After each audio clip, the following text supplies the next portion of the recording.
Good morning. It's May 26, 2022. Welcome to Triggered. I'm Cory Morgan. This is the Western Standard's daily news, opinion, ranting sort of show. We get a number of guests, we get a number of subjects, and we cover what's up. It's a live show, which means you guys can comment, and I appreciate those comments. Keep them going in the comment scroll. Put your thoughts out there, your questions out there. Just, of course, try to keep things civil. We don't need to be at each other's throats. We get enough of that from our politicians and others on the federal front. But that interaction is really what makes this different and makes it worth doing and setting up like this. So good to see all there, Susan, Carrie Ann, Maida, all the rest of from Ontario. I like seeing those ones from across the country. Most of our audience is out here in the West. Even the name of the Western Standard makes it sound that way, but we can't forget we have a lot of readers and listeners all across the country, and we really appreciate them.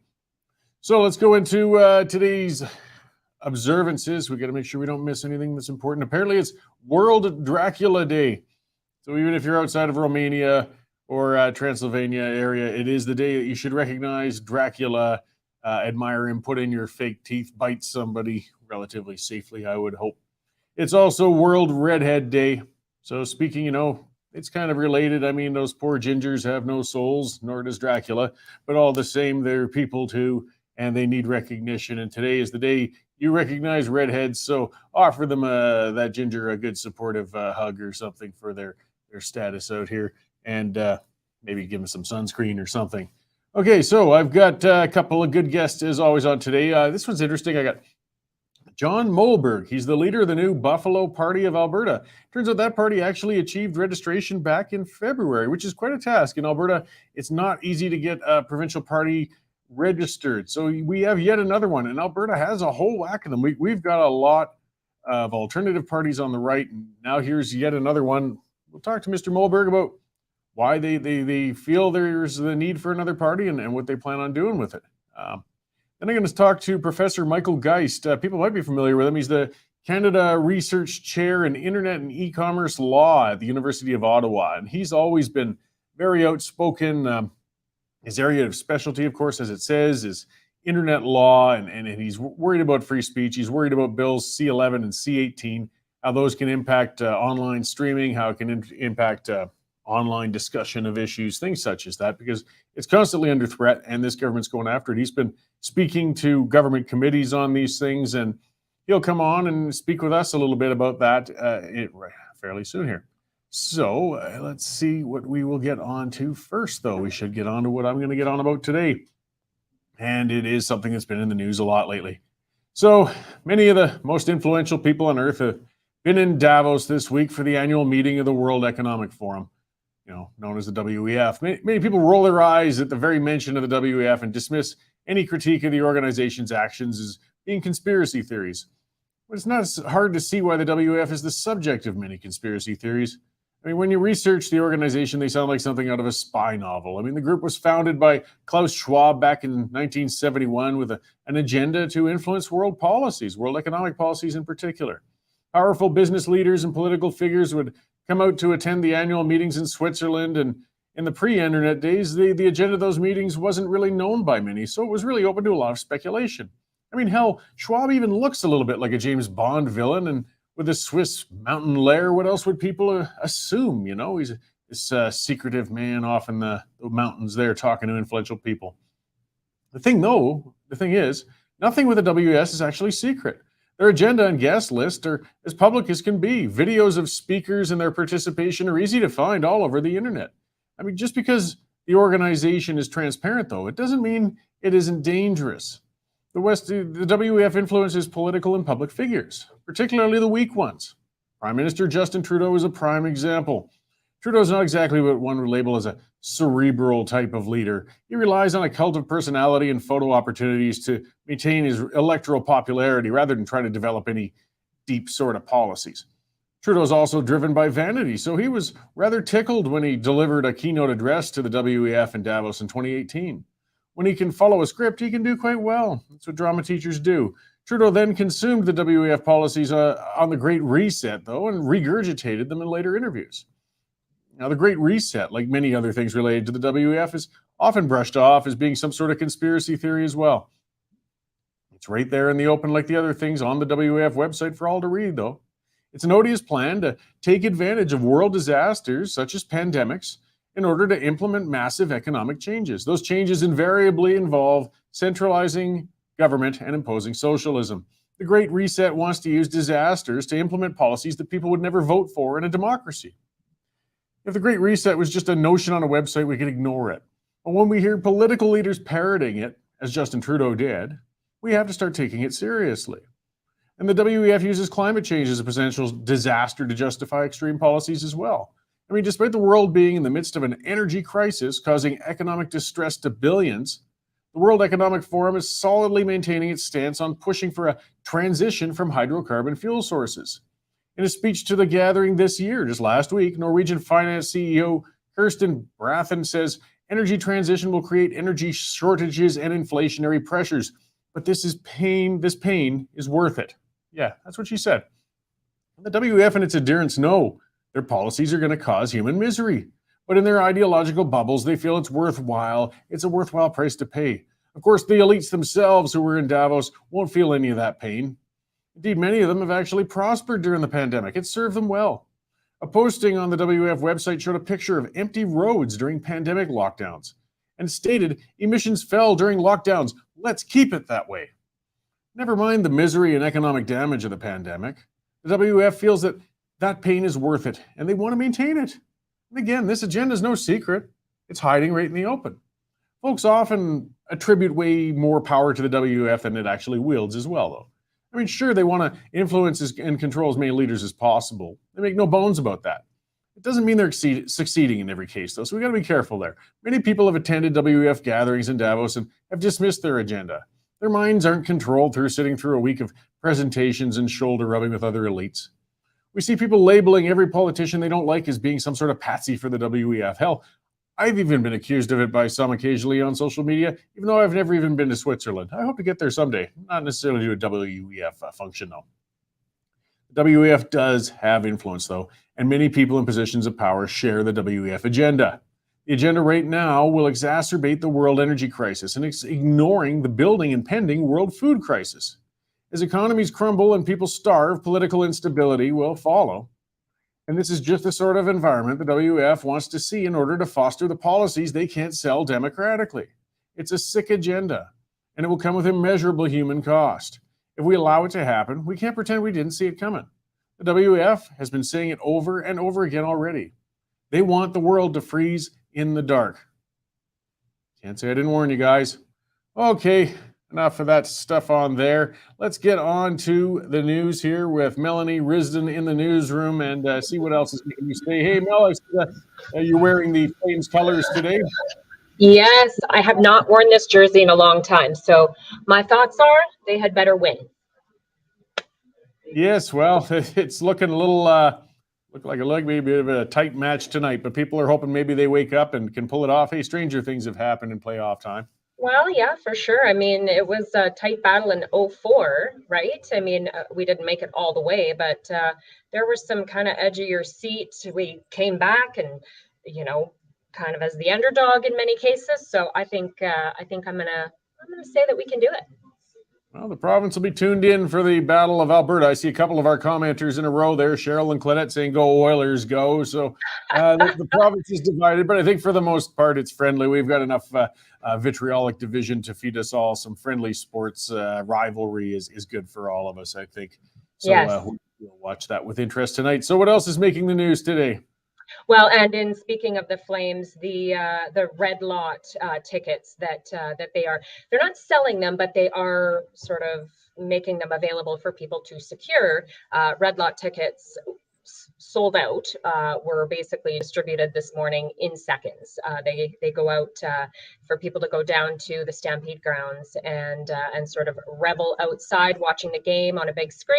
And so again, the Flames are advising everyone, if you do not have a ticket to the red lot, do not come down. There will be no exceptions to letting additional people into the grounds.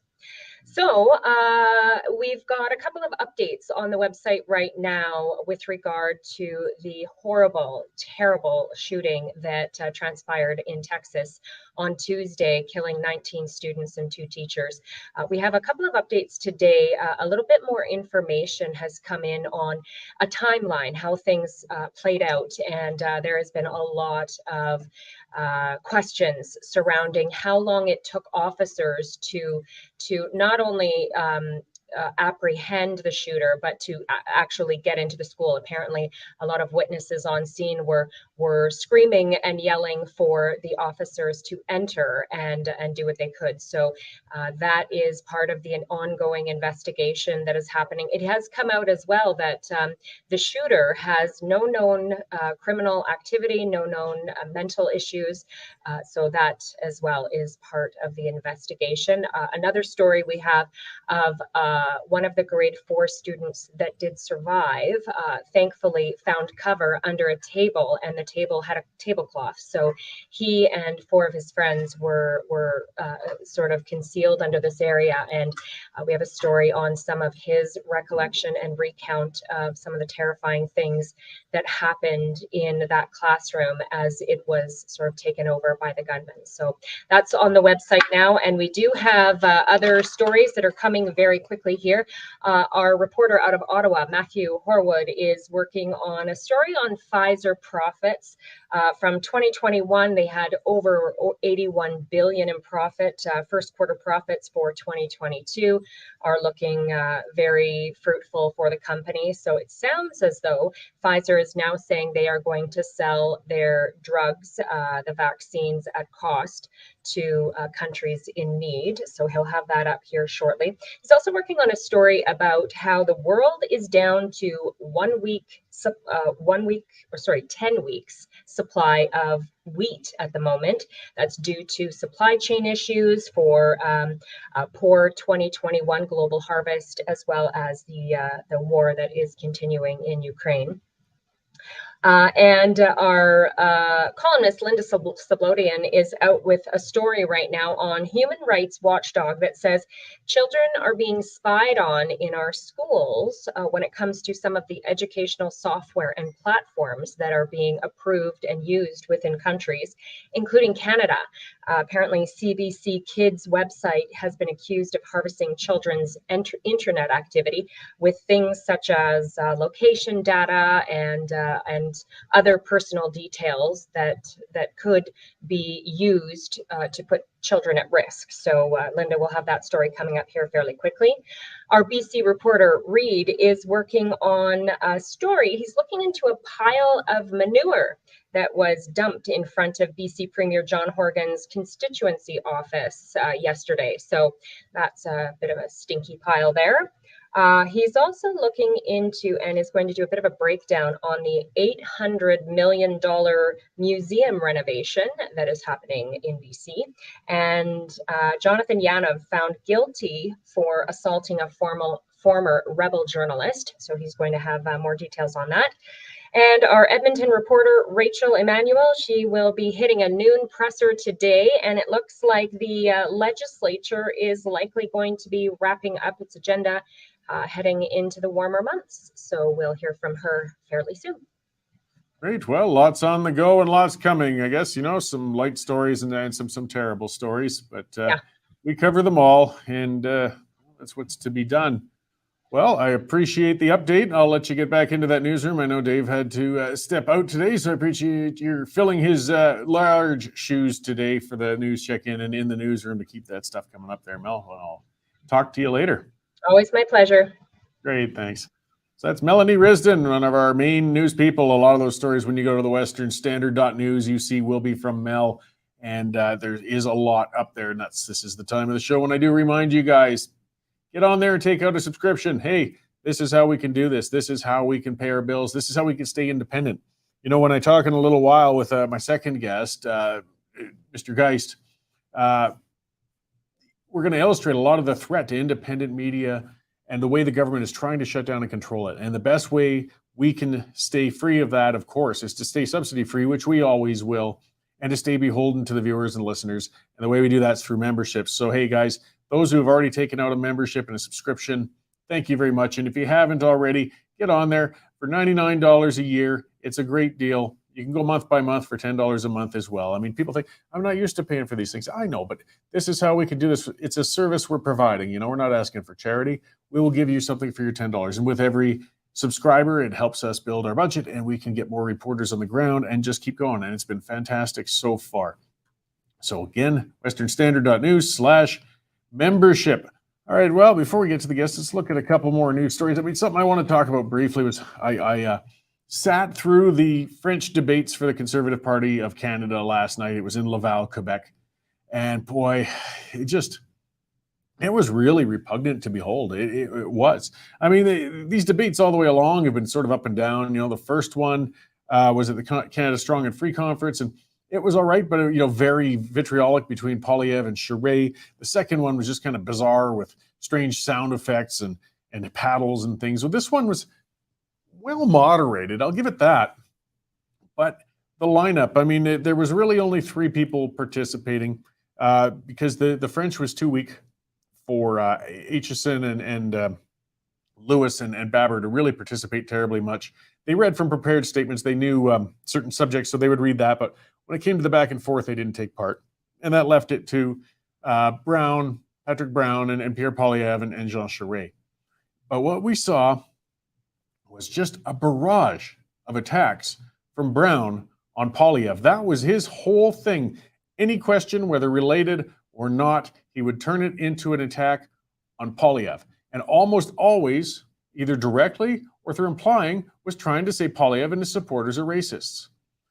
This is brutal and it's divisive, and I'm sick as hell of it. Sick as hell of it. I'm sick of this leftist means to battle any opposition by just throwing the term racist blindly and over again at their opponents. It doesn't matter if there's any basis for it. They know that. They know that. They don't care. They think if they just say it enough times, people will start to believe it. And you know what? It seems to be working. That's why they keep doing it. But bad enough to see liberals doing it, the people we expected of, but now they're in the Conservative Party doing it to each other. So basically, Brown is laying out the groundwork for Trudeau for when the general election comes. If Poilievre wins it, it's not over yet, but they'll have already started the smearing. Look at that. Their own party was calling him a racist. Oh, clearly he's a racist. I know there's no evidence, but hey, we said it a lot of times, so it must be true. That was the theme of the whole bloody debate. Brown's campaign has been weird right off the bat. And I mean, he's not doing any media. He doesn't show up anywhere. People familiar with a tactic called stalking horse in leadership races, I'm pretty sure that's what we got going on here. Because, you know, the person who did look good in last night's debate was Charest, because he was in his area of strength. He got booed in Calgary, or not in Calgary, in Edmonton at some of the events and things like that. He was very well received in Laval, well organized. He could stick to his policies. He threw the odd shot at Poilievre, but he didn't go into the mire very much. Why? Because he had Brown to do it. Brown just did all of the dirty work on behalf of Charest on the stage, while Poilievre couldn't get much of his message out because he was constantly on the defensive because he had that clown Brown over from him calling him a racist every 5 minutes. It was just a spectacle. And I mean, it's bad enough to see this in a general election, but to see it in an internal party race. Talk about division. Talk about ripping it apart. They're going to be a mess whenever this race is over, no matter who wins. When you bring it to this level, they're going to be going all the way till September 10th on this. I can't imagine how vitriolic and bad it's going to be. And the only person who's smiling out of all of this will be Justin Trudeau. So it was just a spectacle, and I was really repulsed. So there's my review of last night's French debate. See, I sacrificed things for you guys. There were better things I could have watched. I would have rather watched reruns of Ren and Stimpy or something than watch that French debate. But I took it in so I could share it with you today. Unfortunately, I didn't have much good to share about it. But we'll watch the race as it unfolds. I've talked to every one of the leadership candidates so far, except for Brown, of course, because he doesn't do media. Probably because he doesn't care if he wins or not. His goal is just to make sure somebody else loses. And that's not a good goal. All right, I'm going to come to our guest really soon here. I'm going to speak to our sponsor first quickly, and that is Bitcoin Well, a good Western Canadian company, a solid one. Again, people are nervous about currencies. They're nervous about security. They're nervous about keeping their money out of the hands of the government. Should the government decide to come after it and take it? Well, Bitcoin Well is an Alberta company, a solid company, and they will help you navigate those waters of digital currencies. That's what they're all about. They're a non-custodial service, meaning you will always have control of your money. They just facilitate the process. And they're an educational sort of place. They give one-on-one, in-person consultations free. So, I mean, if you want to, if you're in Edmonton or Calgary, you can sit down, set an appointment, and actually talk to a person face-to-face about whether Bitcoin's right for you, how to get it set up for yourself, how much you want to put in, or maybe not at all. But they're transparent, they're solid, they're publicly traded. They have ATMs across Canada. They make it as practical and understandable as possible. They are a great Western company. Check them out, guys. If you're interested in digital currencies, it's new. A lot of people aren't sure about it.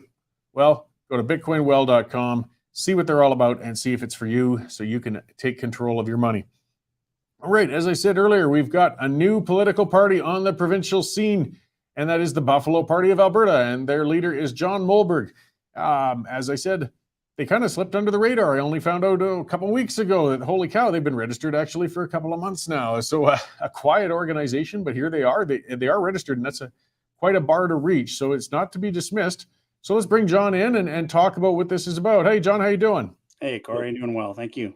Good. I don't think I've seen you since way back in might have been Alberta Alliance days when we were in the same party together. It was a long time ago. Yeah, it's good to see you again. Yeah. So, as I said, I was kind of surprised to see this surface on the radar. And as I know, I mean, I've worked in alternative parties a lot. Getting registered, I mean, that's a big task. It takes a lot of signatures, a lot of work, a lot of organization. You've got a limited timeline to do it with, and you guys did so, to be blunt, without basically being noticed. How did you guys manage to organize that? Yeah, and it was exacerbated by COVID too, right? There's really no public gatherings where you can kind of do mass sort of signups and so on. But yeah, our volunteers just did terrific work. The big reason why we've flown under the radar is we're a party created by everyday Albertans. We're not a party that's been created by politicians or MLAs trying to find a job. It's regular everyday Albertans who are trying to create a party to vote for rather than just seeking something to vote against. And so our volunteers collected 14,000 signatures over the course of a year. We went through the process to get certified with Elections Alberta. And then, of course, that happened at the beginning of this year. But it's a long process. It's not something that we undertook looking for a quick fix. This was a long-term principle-based party, and we think it's where most Albertans are. So I guess we'll start with some clarity. Yours is the Buffalo Party of Alberta. Is there any relation whatsoever with the Buffalo Party of Saskatchewan? No, there's no legal association with the Saskatchewan Party. I think we arrive from some similar values, but no, we're a completely distinct party.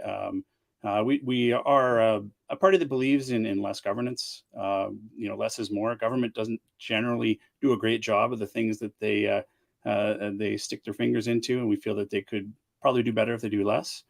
We believe in more localized decision making rather than centralized decision making.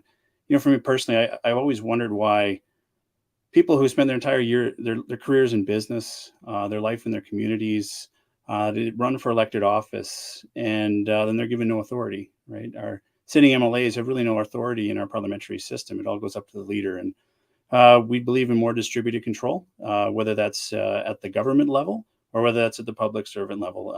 Better decisions are made more local to an issue.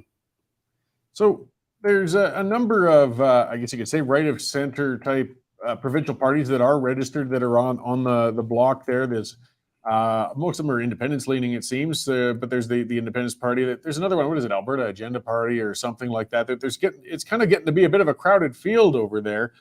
Why did you feel, though, that you wouldn't be able to take part in one of any of those other alternative parties, even perhaps change them to your needs, and you felt you needed a fresh one? Well, there's a few things there. I think if you talk to most Albertans and you ask them who they're going to vote for, it's sort of a none of the above situation. There's not a party that we feel that most Albertans are aligned with, and that's sort of where we arrive from. Is we want to give people something to vote for, and not just the same old song and dance that's been there before.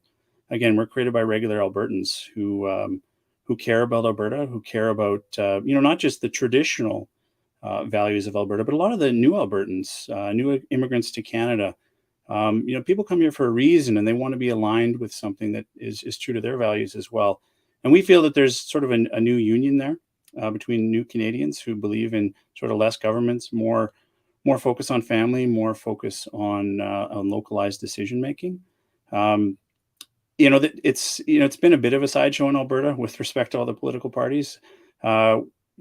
Personally, for me, I'm looking to raise some of the decorum around discussing about issues that matter rather than about the political gamesmanship that's going on in Alberta. And we didn't feel that there was a place for most Albertans and where they're at on in the political parties that are here today.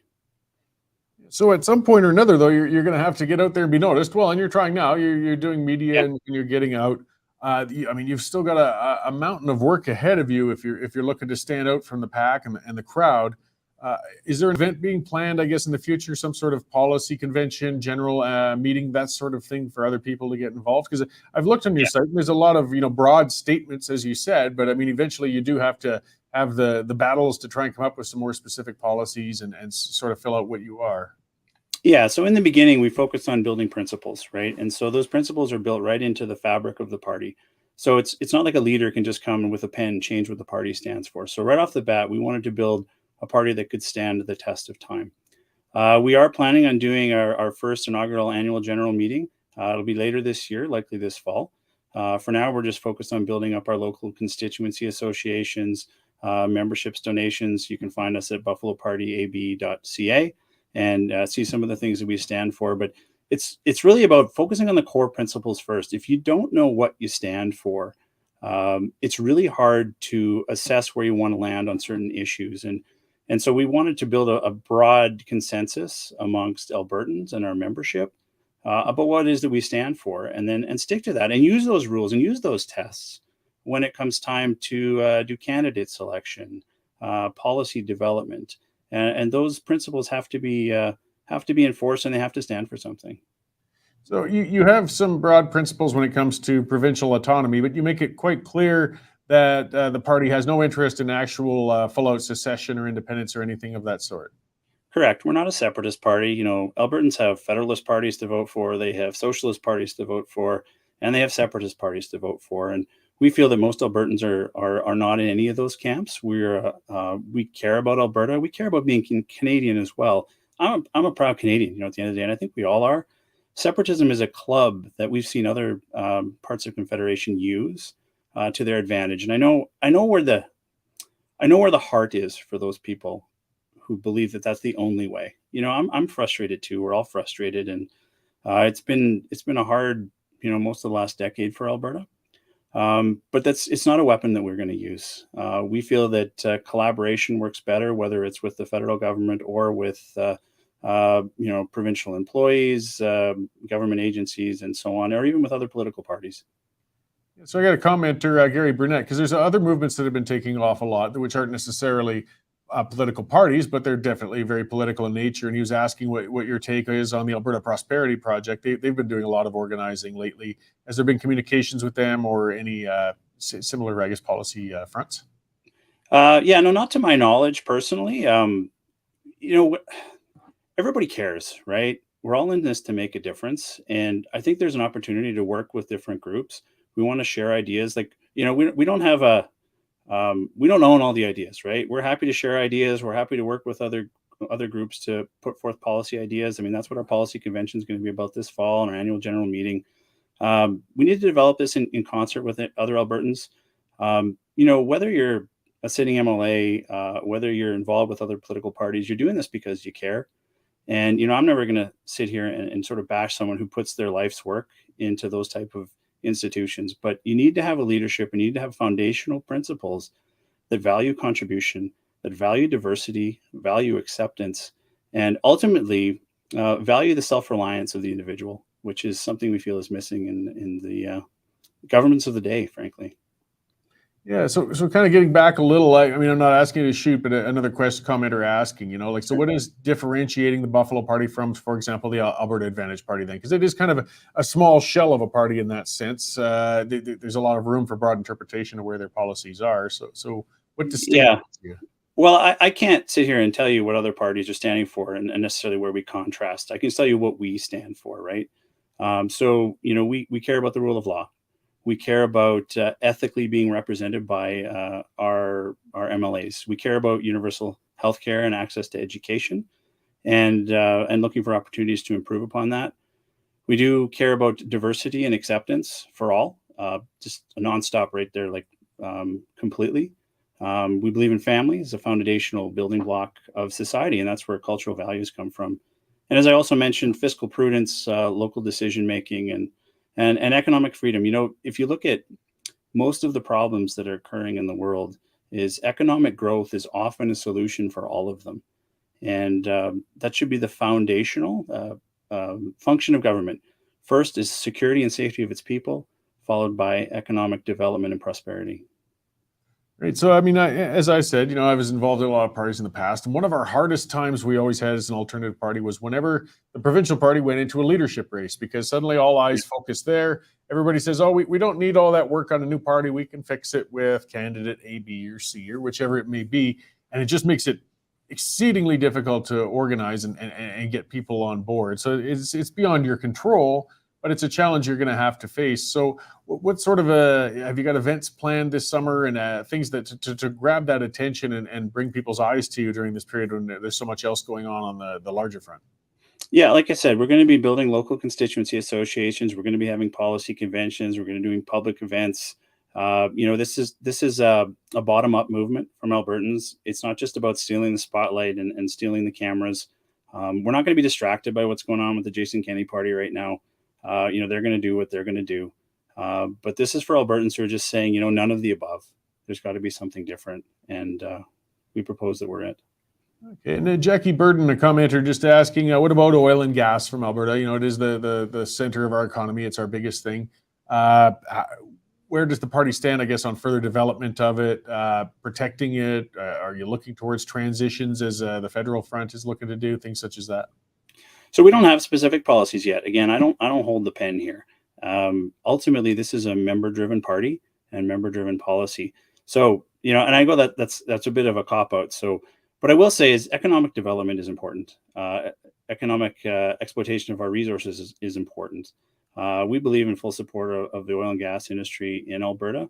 We're not a party that's going to say that we should ignore environmental issues. That's one of our 12 founding principles: is the environment matters, and it doesn't matter. It does matter to Albertans, and so it's not something that we want to ignore. But as I said, most problems get better with proper economic development. I work in innovation. I've been in engineering for 20 years. I work in aerospace and defense, and so I see what technology can do to completely transform an industry. In that case, aerospace, and technology will also transform energy. And Alberta is becoming a leader in that regard.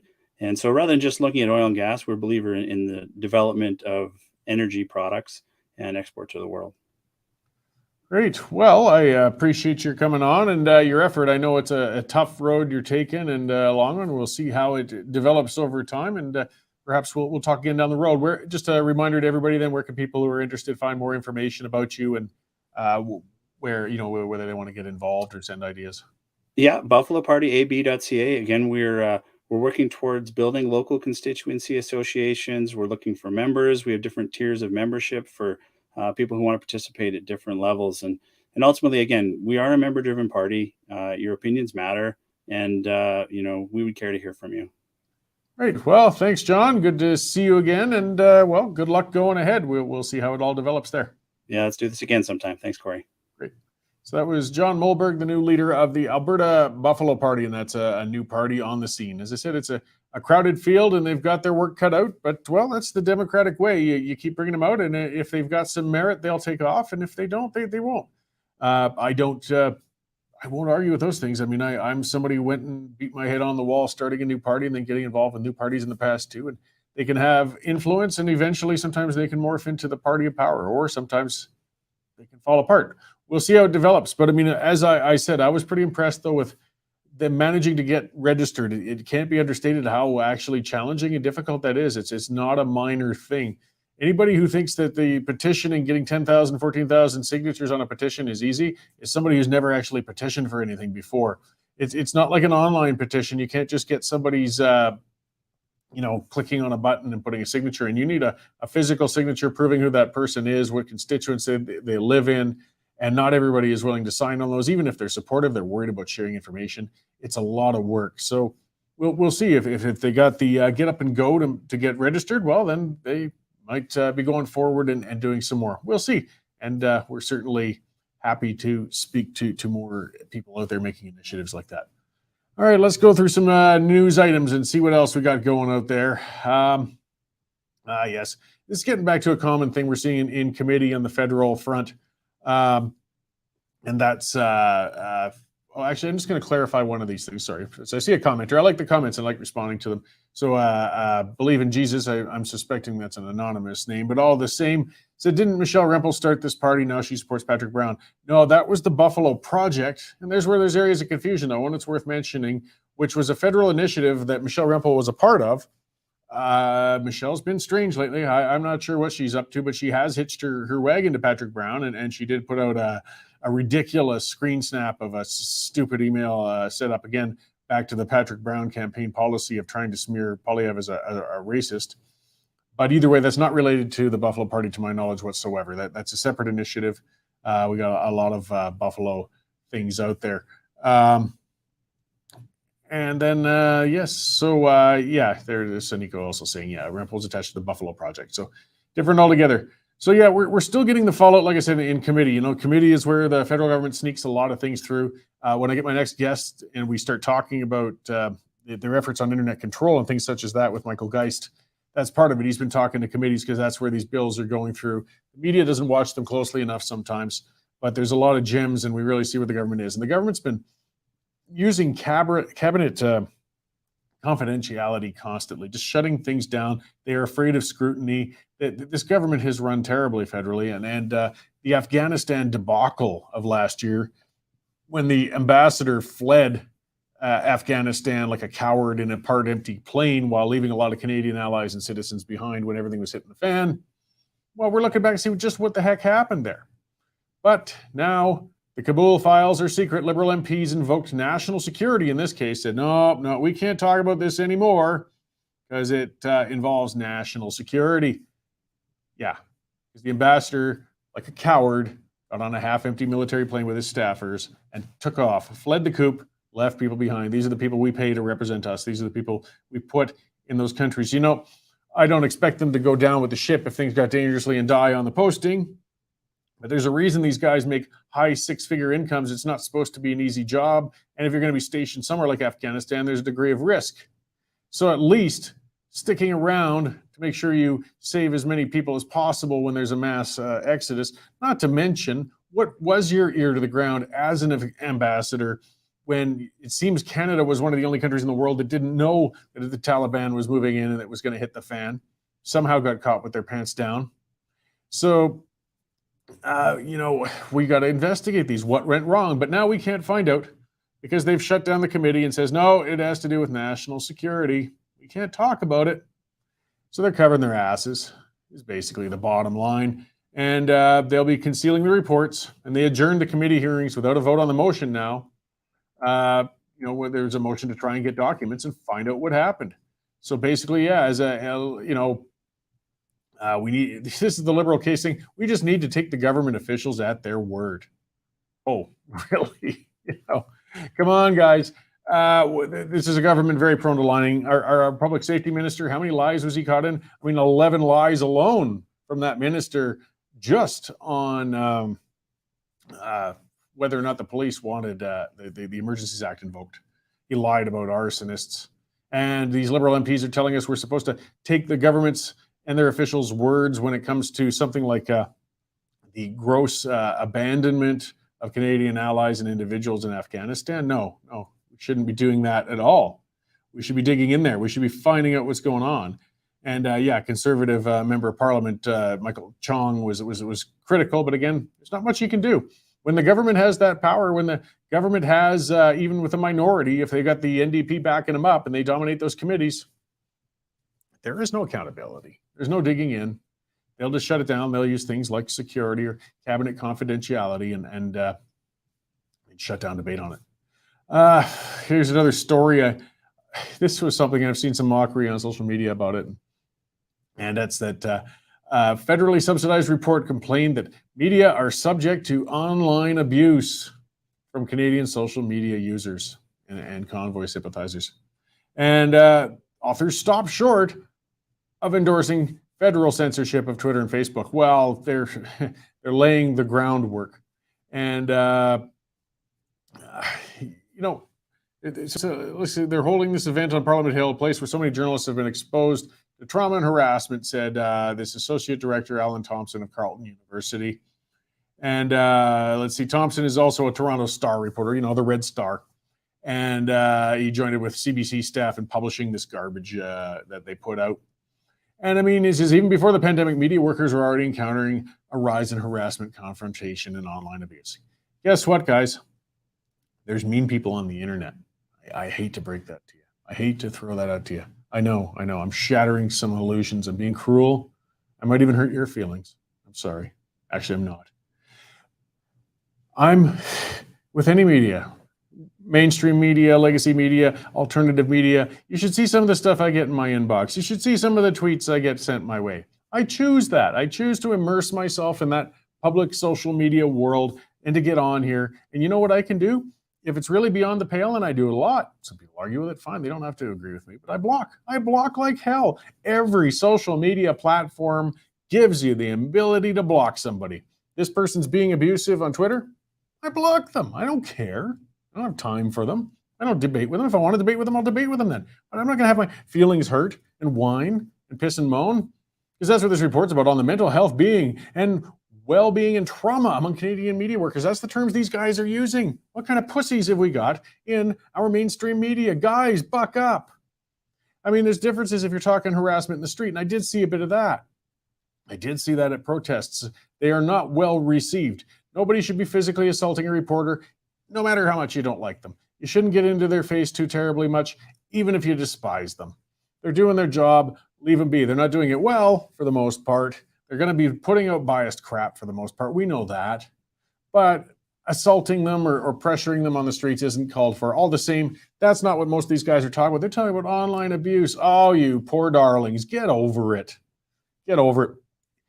It's the new world. I mean, yes, there's a lot of abusive, nasty people saying some things on social media. They hide behind the cloak of anonymity, and they throw things out there that are thoughtless, sometimes hurtful, whatever they might be.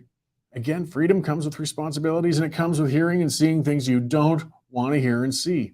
If you are such a snowflake that you can't handle this, it traumatizes you, maybe you shouldn't be in media. If it's somebody who's actually threatening you, that's a different thing. That's a problem. Call the police. I mean, I know it's not perfect, but that's what you do. But most of this is just people being arseholes online. So what?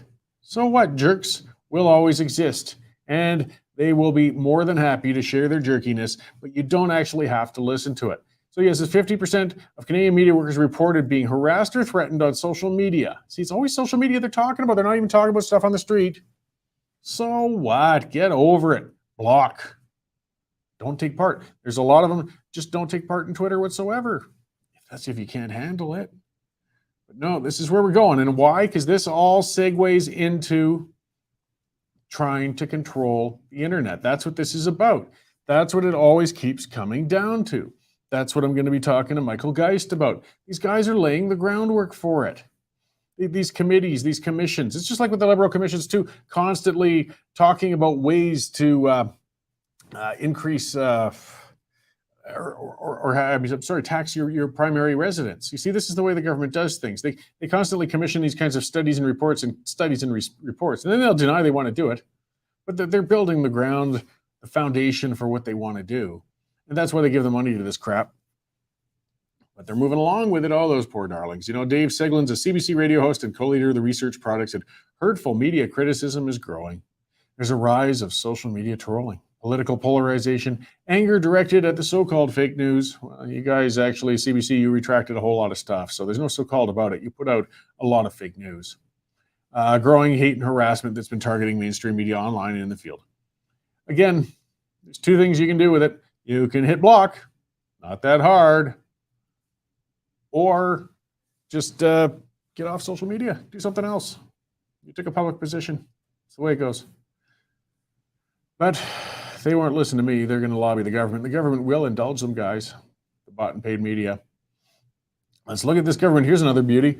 Mary Ng. This is a person, let's see, a campaign aide, conservative MP uncovered a sole source contract. So this was, she's a small business minister, a liberal minister. So many ministries. I didn't know we had a small business minister. But yeah, she gave a sole source contract. And that means, again, it didn't go out to bid. She just straight out said, here's your contract.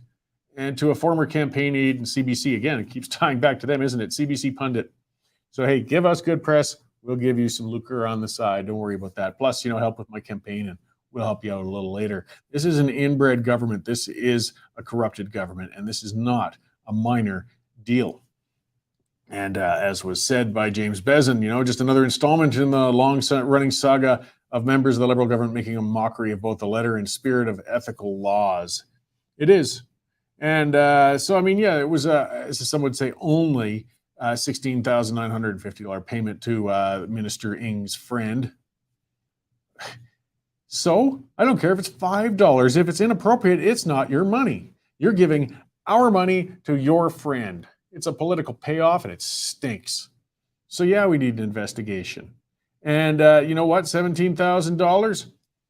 That's a lot of money to a lot of us. I know it's a lot of money to me. So yes, follow up on this. We got to start taking these guys to task. And I'm talking about charging them. Let's get further. Again, we get this Liberal government that fought and shot down an effort to, they wanted to raise the maximum fine for an ethics breach in Parliament right now is $500. $500. These clowns in Parliament make that before lunchtime. That's the fine for the ethics breach. And they tried to raise that and it got shot down. These guys are completely unaccountable. They have no respect for our funds. They have a gross sense of entitlement, and I don't know how we can unseat them. But these guys, right in our face. It says, pointing out that, they found out some of this, so it's Pomp and Circumstances PR was the company that her friend runs. It's kind of an appropriate name, isn't it? And it's operated by Amanda Alvaro, again, a former pundit on CBC Power and Politics. You can make a lot of really good relationships with politicians that way for later business deals, can't you? And longtime associate of Minister. It says a cursory Google search found, you can see pictures of Minister Ng and Alvaro posing together at a luxury department store's party in 2012. Yeah, just common folks getting together, Everybody goes to those luxury department store parties. And of course, they were at a Trudeau fundraiser together, and they're very close people. So what do? Take somebody else's tax dollars, give it to them. And there will not be any really accountability about it. We'll keep complaining and we'll keep exposing it on here as much as we can. The CBC won't report on this, but it's getting uglier and uglier. And the longer the government's in, the more corrupt they'll get. I'm going to talk about a sponsor before we get to the next guest when he gets here, and that is the Canadian Shooting Sports Association. These guys are, well, as their name says it, they're an association for people who want to safely, legally enjoy shooting sports, whether it's collecting firearms or target shooting, skeet shooting, hunting, any of those things. It's nobody's business, as long as you're not hurting anybody else, as long as you're a law-abiding citizen, and I know you are. That's what we're about. Conservatives are law-abiding citizens, but we need to work together. We need to share resources. We need to make sure we stay safe. We make sure the right people have firearms and lobby make sure the wrong ones don't have them anymore. That's part of what the Canadian Shooting Sports Association does. They lobby on your behalf to protect your rights to continue to use firearms, and they offer a lot of resources to help you continue to safely use them. All sorts of videos, links to trade shows, events, news items. So check them out, the Canadian Shooting Sports Association, because you need to take out a membership with them so they can stand up for you, because they can't do it alone. And they are well worth it. CSSA-CILA.org is their website. All right, where are we now? Okay, so I got more new stuff going. The guest should be here soon, hopefully. And we will talk about more things. I think he's coming into the lobby right there quite quickly. And once we finish with that interview, the Canadian Taxpayers Federation had their Teddy Awards yesterday. I'm going to break down some of those where our political betters, unfortunately, have had a habit of misappropriating our funds sometimes, and they earn the dubious honors of the Teddy Awards. It's been going on for some time with the Taxpayers Federation and exposing some of the more egregious uses of our tax dollars on occasion. But before we get to that, we will get to our guest. I've been looking forward to this. As I said, this is a professor from the University of Ottawa, Michael Geist, and I've really always appreciated what he's been writing when it comes to free communication, internet freedoms, and he's willing to go to those committees and speak to those people and dig through those long, dry, odious documents to expose what's hidden within them and just help stand up for what's right. So let's bring Professor Geist in and have a conversation. Hello, Mr. Geist. Thank you for joining us today. Oh, hi. Thanks so much for having me. I really appreciate it. I guess, the two main things I want to talk about, and it's very familiar ground for you. You've been outspoken and writing on it lately, and it's those two bills, C11 and C18. Particularly as an independent media outlet, we're of course very concerned about C18. But I guess in a nutshell, could you kind of give some short definitions of what those bills are and what they entail? Yeah, absolutely. And I'm glad you raised both because I think they're both really important as part of this discussion. C11 is probably better known to certainly some of your audience as C10 because it was C10 in an earlier life. That was last year. It died and is returned as Bill C11. It is reformed to the Broadcasting Act. And well, it started, I think, somewhat uncontroversially when people looked at it and thought, well, this is a bill that tries to bring companies like Netflix and Disney into the Canadian broadcast system. Became much more controversial once government removed some safeguards that then brought in user-generated content within its ambit, and I think caused a fair amount of concern. We can get into some of those details if you like in a moment. C18 quickly is called the Online News Act, and it is designed to provide support, the government says, for Canada's media. That includes not only conventional print, but also any number of radio, of the CBC even, and the idea that they've got is that should all be paid for by the large internet platforms such as YouTube, such as Google and Facebook. Okay, so yeah, I guess starting with the C11 and that's talking about the regulation of user content. I mean, they kind of deny that, but that's essentially what it's about, and they use the CanCon basis for feeling that they're going to do it. One of the things you'd spoken on was that it wouldn't even necessarily protect Canadian content all that better anyhow, and it might not be the route to go. Yeah, well, I think one of the foundational problems with C11, the Broadcasting Act bill, is that it is framed by the government as being there largely to promote Canadian content, and they often discuss that in terms of saying we want to ensure that Canadian stories get made. But the not so secret reality of the current Canadian system is that it does a really lousy job of doing that, and so it's a bit more of a tick box exercise where if you check the right boxes, you are considered to be Canadian content, and if you don't, you're not. And the problem with that is that there is content that qualifies as being Canadian content that most would agree has really nothing to do with or even pretend to be about Canadian stories in any meaningful way. It just ticked the right boxes. And then on the other hand, you get content that in many respects meets all the standards that we would otherwise consider to be Canadian content, yet it doesn't qualify. Just to give you one example, I raised it when I appeared before the Heritage Committee earlier this week. One of Netflix's productions is a Quebec-produced French-based film called Jusqu'à Déclin. It's got a Canadian production company, screenwriter, director, lead performers, photography director, production designer, composer, editor. Quite literally, it ticks every box. But the fact that it is Netflix that financed and produced it means that it does not count as certified Canadian content. So we've got a system that frankly just isn't fit for purpose if the goal is truly to promote these so-called Canadian stories. Yeah, I mean, the goal shouldn't matter which outlet or which media source is doing it. Like, we have a changing world where it's going to be cooperation with large operators such as Netflix and streaming services that are going to be partnered in making Canadian content that gets to a broader audience. So if we don't recognize what they're producing under that field, we're doing ourselves a disservice. Yeah, no, I think that, I think we should recognize we've got a hugely successful sector right now, and one in which there's record amounts that are coming into the sector. Part of the challenge with this issue is that when people talk about Canadian content, there's real differences in terms of their views about what they're trying to achieve. So sometimes it's about Canadian stories, sometimes it's about the economic imperative of jobs, and sometimes it's about intellectual property. It's about Canadians owning these productions. Depending on what you're trying to achieve, you need a policy that kind of moves you in that direction.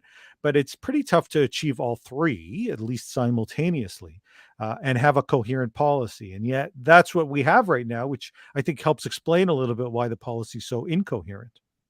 So, I mean, just to, play a little devil's advocate, at least as far as I'm concerned, is more libertarian minded of saying, kind of let it go. I trust our Canadian producers to come up with good quality content and do well, but people are concerned they'll be overwhelmed. We have a neighbor who is very large and can really dominate the media industry. Is there room then for some sort of legislation, though, to protect Canadian content, or does the current legislation still serve even, or does it need change? Well, that's a great question. I guess I would start by saying, there's a number. Let me unpack a few things there. Sure. First, specifically on the question, is there a role for government to support the production of content in Canada, including, of course, Canadian content? I think my view is that the answer is yes, there is. We already certainly provide significant support through tax credits, and we know that without some of that tax credit system, both federally and provincially, that a lot of that economic activity will simply walk away and go elsewhere. And so there is a role. All countries do it. All jurisdictions do it. If you want to have a robust sector, there is a role for the government to play. And I think I'd be willing to go further and say that if you want to ensure that there are certain kinds of stories and productions, that you're not just a so-called branch plant for production, let's say coming out of the United States, there is also a role for government to incentivize some of that kind of creativity and provide support in that regard. Part of the problem, I would say, is that our current system does a pretty bad job of that, even though it is used as the rationale for the kinds of reforms that we're seeing.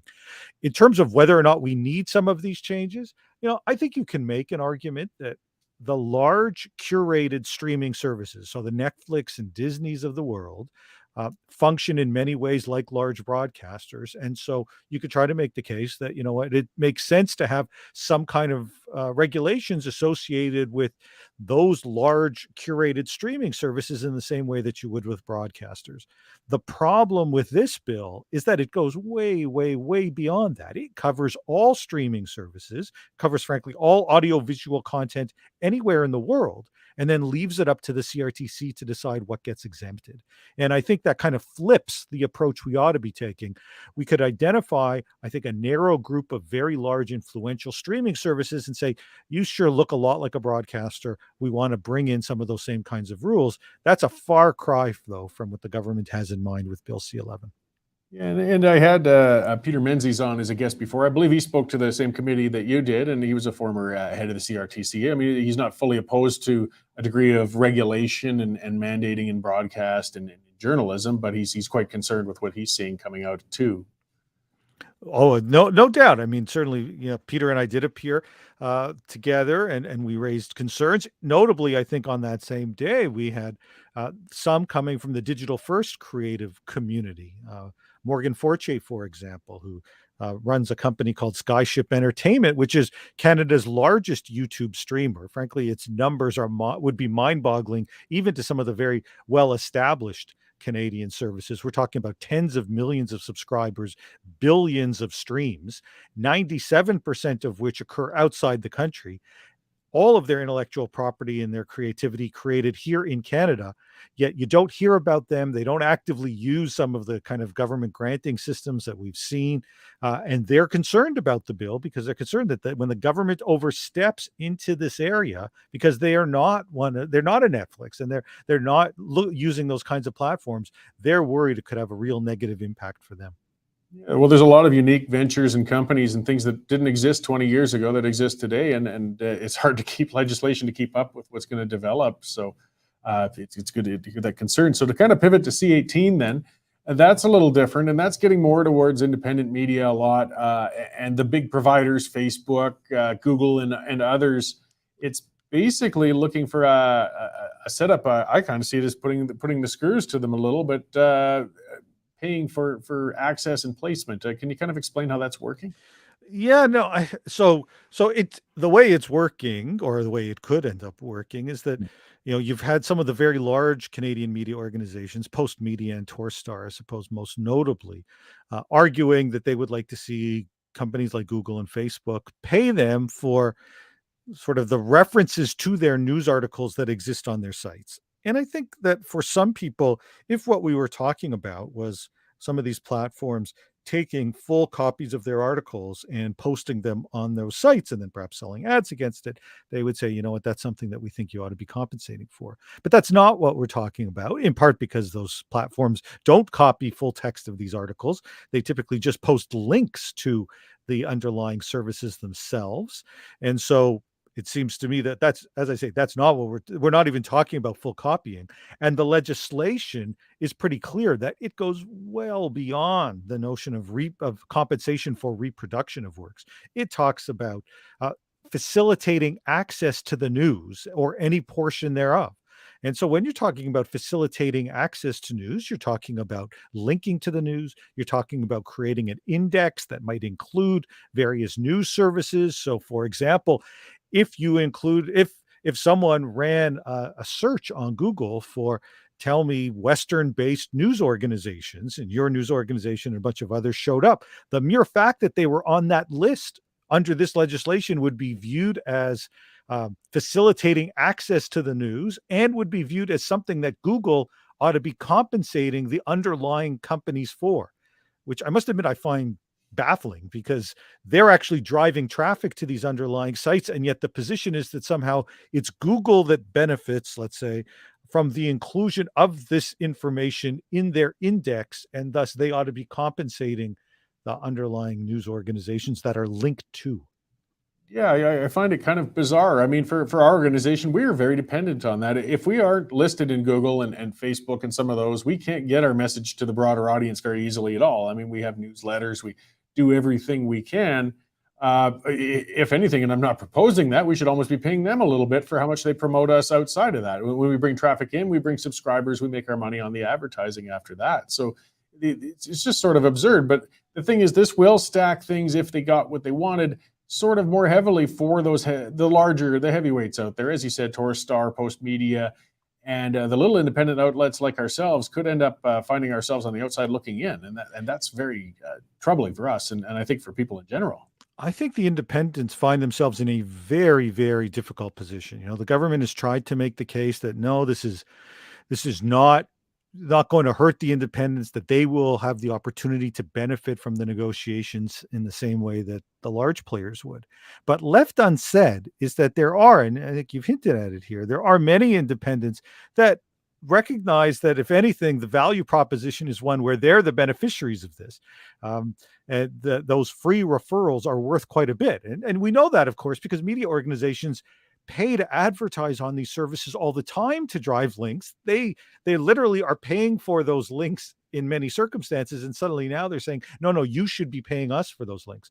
I think the problem for many independents is that they may find themselves in a position where they feel they have no choice but to enter into this process.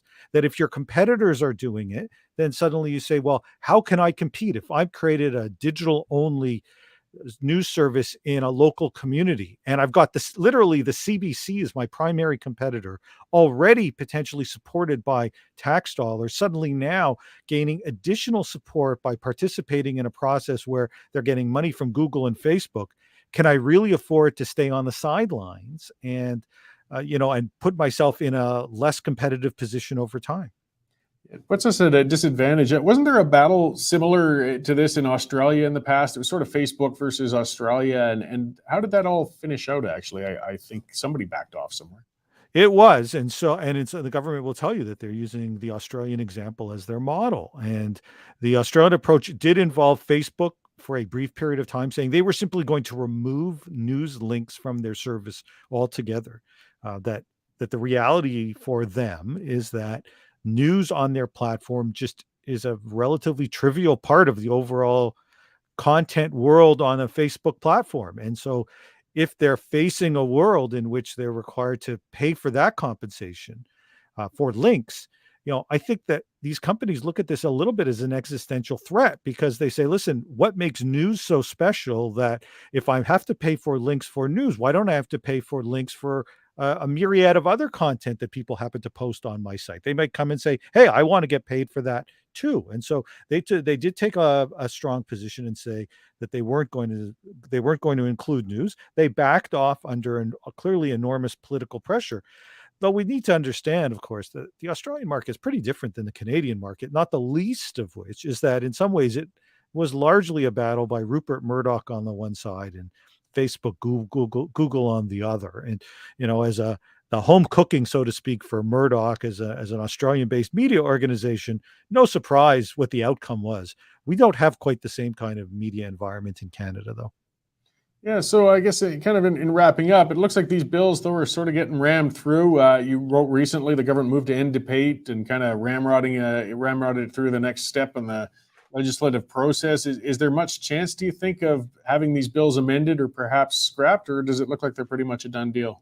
That's a great question. Obviously they've got the government right now has the votes, minority government, but has support from the NDP. And frankly, on these issues has the support from the Bloc as well. So scrapping the bills does not seem like a likely outcome. Is there the prospect for change? In the context of C11, I think we're about to find out, given that the hearings will continue next week. And very soon afterwards, we'll see what amendments are proposed. And so it is possible that the government may be open to some change. On C18, on the news bill, it's hard to know, in part because the government is trying to move this very expeditiously with really no debate at all. I mean, it's frankly, I think, remarkable to see the government move ahead with this, with the minister responsible, the Heritage Minister, Pablo Rodriguez, has quite literally not given a speech on this bill in the House yet. He's never even responded to a question about the bill in the House. And yet the government's already moved to end debate on the bill starting next week. That's quite problematic. I guess all we can do is just keep watching and try to point things out, and I hope perhaps in the Senate they'll get some more scrutiny. And sometimes we do get amendments and some good changes in there. So I appreciate your coming on to talk to us about that today and the work you're doing, in bringing attention to this. As I said to kind of some of the viewers, it can be considered somewhat dry content to some, but it's very important. And I appreciate your work on it. So where can people find more information on what you're doing and to keep track of these sorts of issues? Yeah, sure. So I'm online at michaelgeist.ca, MICHAELGEIST.ca, and I'm on Twitter at mgeist, at MGEIST. Well, great. Well, thank you again for coming on, and let's hope for the best, and perhaps we'll talk again down the road with some positive developments on this front. That would be great. Thanks so much for having me. Thank you. So it's that reminder, that's Professor Michael Geist, and yes, michaelgeist.ca. And those bills, those two bills, they represent so much more. I mean, it's this fervent push the government has to control all things information, to control what gets to you, and it's frightening. As he said, it's bizarre. The sponsoring person was the Heritage Minister, Pablo Rodriguez, who hasn't even spoken to the bill. They're trying to get this thing pushed through, all the way through committee and into legislation soon, and the minister in charge hasn't even addressed it. Why is this government so frantic? Well, we know why. They want to control information. If they can do so, man, when you control information, you control everything. And this government is really, they see us. They see independent media. They see independent thought, independent communication as a threat. We're a thorn in their butt. We're a pain. They can't control us. They don't like what we're saying. So if they can control us, they will. And again, we all the way back to the truckers' convoy, whether people agree with the protests or don't, we've really got a leaning towards authoritarianism in this government right now that is really troubling. Really very much. Individual rights, communication, free speech, things like that are falling by the wayside. These two bills are indications of that. And Professor Geist, he's been working on this for years. He was talking about internet regulation years ago as well. I do strongly, suggest it. You go into his site for a deep dive. There's a lot of information on things on these subjects that are really, really important. So I'm going to speak one more time to one of our sponsors, then I'll get on to those things from the Taxpayers Federation with those prizes. It's great stuff. I like those awards every year. And that sponsors Bitcoin well. And I mentioned them earlier. If you're looking to get into digital currencies, you're looking to hedge your bets, get out of the government's control on things. These guys are the way to do it. Like, the main thing with these digital currencies, they're new, they're foreign to a lot of us. you want to make sure you're dealing with somebody you trust. I mean, this is your money. You worked hard for it. It seems like there's always somebody trying to rip you off, somebody trying to steal from you. Well, this isn't the case. These are a local company. These are a publicly traded company. They will talk to you one-on-one, face-to-face, and make sure you're safe. Your money is always safe. And they educate. There's all sorts of courses, seminars online, information. Again, speaking of deep dives into information, you just go to bitcoinwell.com. You can see Bitcoin Academy, all these things. And like I said, maybe Bitcoin's not for you, but the way to find out is to get in there and get a good, honest account on what it's about. Check them out, guys. bitcoinwell.com, and take control of your money. All right, so yes, the Big Teddy Awards, and that is the annual Canadian Taxpayers Federation contest. They always dress somebody up, I believe, like a pig, and they hand those out. We had coverage there in person, actually, the other day when that came out. Right now, they like to remind everybody, every Canadian's on the hook for $30,000 in federal debt. Every one of you. And it's building, it's growing. And what are they doing with that money? What are they doing? Is it important stuff? No. So this was named, just to give the background on it, after Ted Weatherill.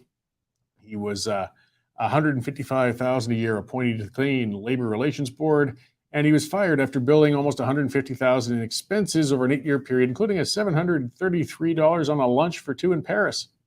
Yes, these guys wasting our money, taking our money for granted, stealing our money. Speaking of that earlier, like I did with our Bitcoin thing, it's legalized theft, I guess you could say, but it's still illegal as far as principle goes. So how did they screw us this year? Well, Lotto Quebec paid $1.9 million in overtime while casinos were closed as a COVID precaution. Well, if the casinos are closed, who the hell's making overtime? It's only $2 million, right? That's the thing they always like to say. It's only this, it's only that, it's only a little bit, it's only a little there. $2 million flushed on overtime for casinos that aren't open. That's a neat one. And then the next award was the National Capital Commission, $735,000 in kitchen refits in the Prime Minister's Lake Manor. Yes, they did more fixing up Trudeau's part-time residence than most people spend on a whole house. That's your tax dollars at work. Here's a beauty with the City of Vancouver, $645,000 for an outdoor washroom. Man, that's a pretty high price to capture those coilers, isn't it? That's your money. Let's see, British Columbia's Thompson-Nicola Regional District, $500,000 in expenses for a municipal manager, which included liquor and jewelry. Man, if I expensed, well, I don't drink, but even if I expensed a bottle to give somebody else to the standard, I got a feeling Derek would get back to me pretty quickly. If I bought jewelry as well. But apparently, they can get away with $500,000 in it. Then the CMHC, yes, these guys who gave the report to try and come after your home equity. Well, they spent $450,000 on that study. Your money, spending your money, trying to find more ways to take your money. City of Winnipeg spent $260,000 for an artificial Christmas tree. Where the hell do you find a tree worth that?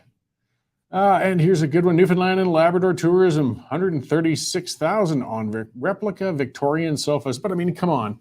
Nobody's going to travel to a province if they don't have enough replica Victorian sofas. We got to give them a break sometimes, guys.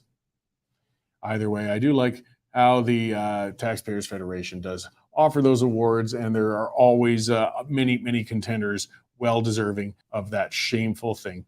But always, they're out there to take your money and piss it away on things you didn't want to spend them on. So we got to keep exposing it, keep pushing back. People keep asking what the answer is. I go into that. It's getting a little, here's one. Alan says, quit with the ads already. I didn't pay a subscription fee to listen to ads. I can go to Facebook if I want to listen to ads. Alan, ads pay our bills. I appreciate your subscription. I do. We are a capitalist organization. We are not a charity. We have bills to pay. We have staff. We have an office. And we advertise. Get over it. If you don't like it, piss off. Simple as that. We run ads. Get over yourself. We're going to do so. Unless you want to send a donation for the amount that the ads would cost to the Western Standard, and I'll stop running them. I promise. Aside from that, don't whine about ads, man. What do you want to go back to? What system do you want? Government funded? Because that's what we are not. We refuse to take government funding. We don't. And we won't. So the way to do that, though, is through subscriptions and advertising. So yes, in the course of a 1.5 hour show, I'll break away 3 times for about a minute and talk about a sponsor. If it's too much for you, that's your problem. So let's see. City police are frustrated in their efforts to prevent a rising tide of shootings by criminals. Yeah, here's where we're getting into things in Calgary. It's getting bad. We got 62 shooting incidents this year. There were a couple more the other day. 18 last month, 8 in May. It's a 107% increase over last year. Again, nobody wants to say it, but we've got a gang war. We've got a gang war. And basically, these guys, nothing is deterring them. I'm not sure how we're going to deal with it. The first thing, though, is just to admit what it is.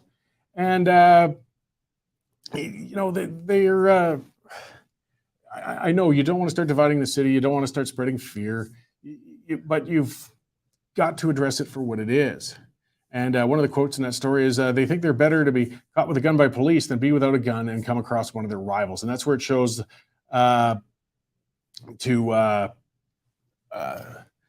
being a gang-based thing. Your average person, doesn't mind owning a firearm or feels that they want to protect themselves at times, but they don't feel that they would rather illegally carry one and worry that they're going to come across a rival. I mean, if I ran across Ezra Levant from Rebel News, I don't think we'd start beating on each other or need to shoot each other. Well, we're not rivals. We're kind of friendly rivals anyways, but you know what I mean? This is not a normal world where people feel that they want to take the chance to carry a gun because they got rivals on the streets. Calgary's got a big gang war going on. And we've got a federal government that's determined to try and take our duck guns and things such as that. We got our priorities wrong. Either way, hopefully they get that sorted out. That's all ties to a bigger, more complicated issue. We got the fentanyl opioid addiction crisis. Whenever there's things like that, organized crime follows, parasites follow, people who want to take advantage of a black market. And that gets into some of the bigger discussions and debates, I guess, about whether you decriminalize drugs. Yeah, but fentanyl, there's another issue. Either way, we've got a big complicated problem going on. It's led to zombies all over the streets in downtown cities and gang wars going on outside for all the scumbags who want to supply the aforementioned zombies with drugs. Speaking of our weak justice system, this one just blew me away. So I don't know why I'm surprised with them anymore. So a woman broke into an Edmonton senior's home and then robbed her and beat her to death. Cynthia Hamlin, 52 years old. She pled it down, by the way. So she's got sentenced to 10 years in prison. She beat an 83-year-old woman to death in her home to rob her. She pulled the rings off of the fingers of this senior, as she was on her robbing. And the worst part of all, though, with this piece of crap, and that's what she is a human piece of crap. She has 60 prior convictions dating all the way back to 87. 60! Do you think now, in Canadian translation of sentencing, they gave her a 10-year sentence. Now, you got to know in Canada, and I don't know why they do this, it's stupid and it's deceptive right off the bat, but there's a 2/3 mandatory release. So even if she behaves awfully during her time in prison, and I'm sure her time served already in remand will be applied to it, at the most, she's going to be in there for 6 years. And chances are very good she'll get released even earlier than that. Do you think she might reoffend? There's a senior citizen dead, killed in cold blood by this piece of crap. Because after decades and 60 criminal convictions, we still couldn't keep her in jail. These are the ones that piss me off. You get horrible crimes out there, but there's some nutcase who springs up out of the blue. Nobody saw it coming. It happens. There's only so much we can do. When you have somebody who has committed 60 crimes and then they go out and kill somebody, that's our fault as a society. That's our fault as a justice system. We should have seen that coming.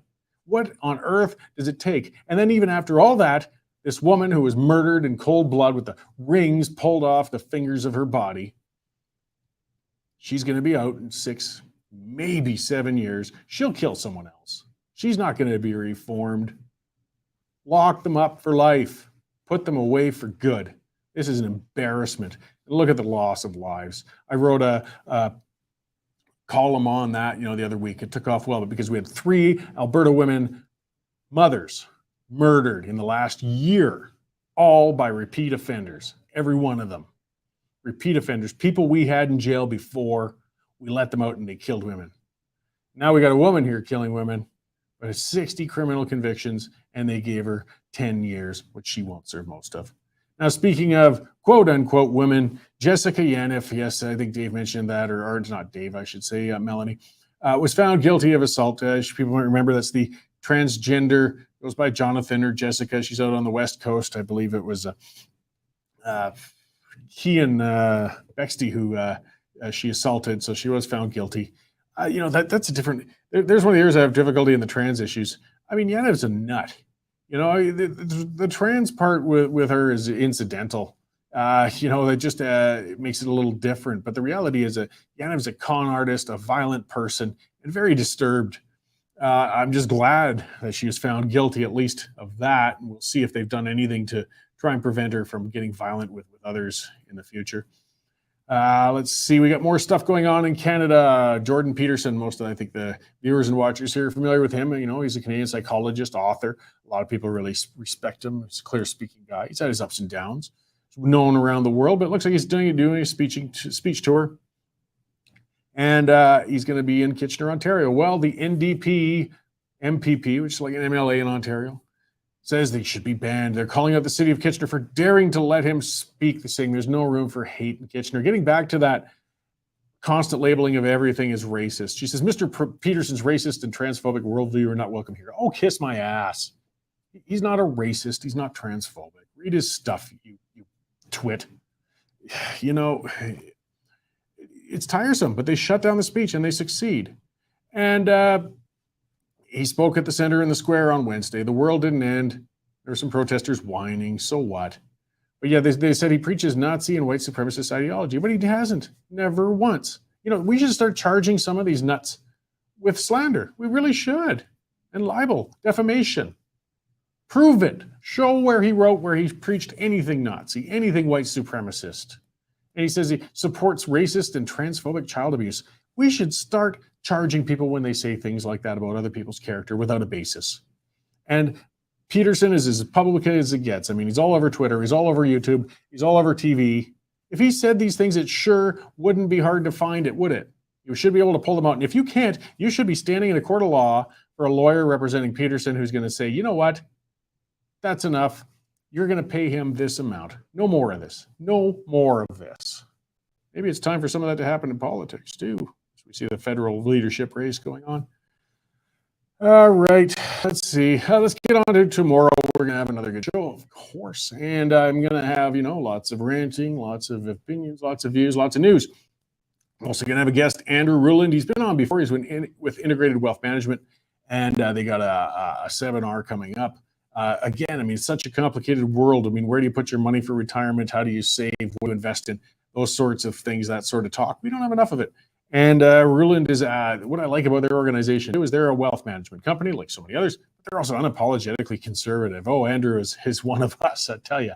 So it's always a good chat when we have him in the studio, and I'm looking forward to that. We're going to have Doris Kaufman, and she's with the Positive Match Rescue Foundation. It's funny, it took me a while to find one of those organizations to get somebody to come on with me. Not that they're reticent, but they're so busy. Right now, we've got so many surrendered pets, surrendered animals, abandoned animals, all sorts of things going on. Not nearly enough with homes. They're stuck in cages because people are hanging on to them. They need fosters. They need adoptions. I take part, as Dave likes bringing up all the time. We foster failed, which means we foster the dog and adopted it. And we do foster ones that we keep for a while and then get back out to new homes. I've always been big on that. And we've really got a pressure right now. So not everybody understands how fostering and dog adoptions work. So Doris is going to come in and talk to us about that in studio. And it just would be a good, productive conversation. Doesn't always have to be straight up politics all the time. And of course, lots of all the other good stuff. So tune in tomorrow, guys, at 11:30 a.m. sharp, and we will do it all again. Thanks for tuning in today, and I'll see you then.